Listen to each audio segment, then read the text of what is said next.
Good morning and welcome to Horse Sense. You know, we're always looking in the book of Proverbs, and chapter 11 of Horse Sense says, dishonest scales are an abomination to the Lord. The Lord seeks us to do the right thing at the right time in the right place. Scales are a reminder because you can measure them. I used to work years ago with my brother-in-law in a meat market. He was the head market manager, and everything had to be weighed. We would break beef down, wrap it, weigh it, put it in the box, in the display cases, and had to be weighed. There was a tare weight, and about every month a man came by and he would take the scales all apart and he would use his weights, and they had to match. And that's what the Lord does in our lives. Dishonest scales are an abomination to the Lord. You ought to do what's right. You ought to give a pound of sale in the pound of effort. But a just weight is His delight. In other words, if you're doing the right thing, the just weight is God's desire for you to do right. Just do right. Today, it seems as though it's getting harder and harder for people to do the right thing because they have so many capabilities of making an excuse for the wrong thing. We move on, though, from Proverbs. When pride comes, then comes shame. But with the humble is wisdom. Let's look at these three things. Dishonest scales, that's an abomination.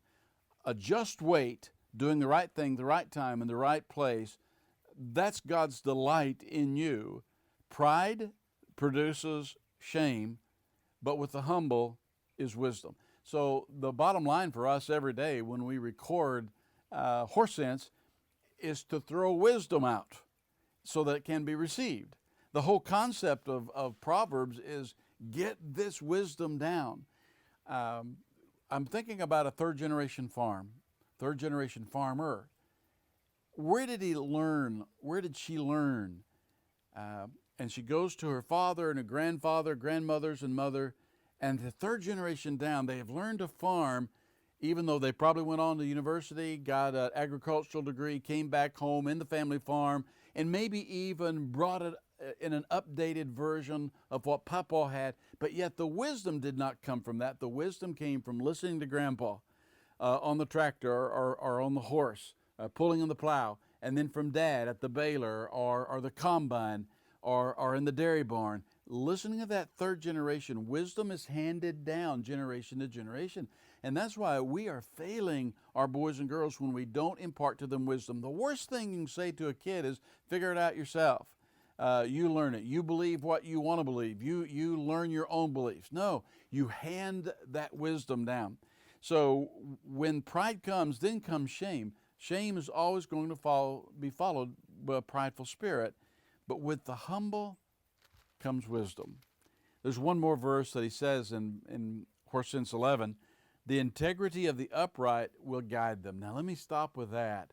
The integrity of the upright will guide you. What does that mean? It means when you come to the just weight or to the weight where you could cheat someone, you could get away with something here, the integrity of the upright puts the right scale out. You give honestly.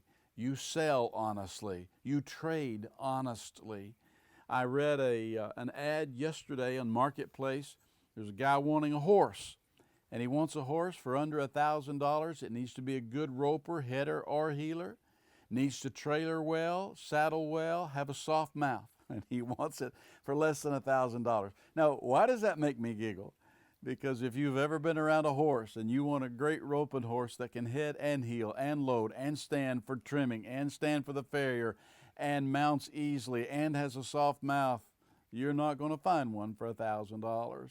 And it's wishful thinking to find people who will do the right thing in the right place, the right time, in the right way without paying the cost for that. I love this verse.